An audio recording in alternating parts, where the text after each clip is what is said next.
রাসূলুল্লাহ সাল্লাল্লাহু আলাইহি সাল্লাম একবার ওনার প্রিয়তমার স্ত্রী হযরতে আয়েশা রাদিয়াল্লাহু তাআলা আনহাকে বললেন যে, আয়েশা, আজকে আমার মনটা অত্যন্ত ভালো, তুমি যা চাইবে আমি তাই তোমাকে দিব।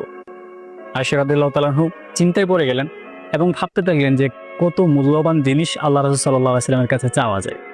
রাসূল সাল্লাল্লাহু আলাইহি সাল্লামের কাছে একটু সময় চাইলেন, বললেন যে, প্রিয় রাসূল, আমি আসলে একটু পরামর্শ করতে চাই।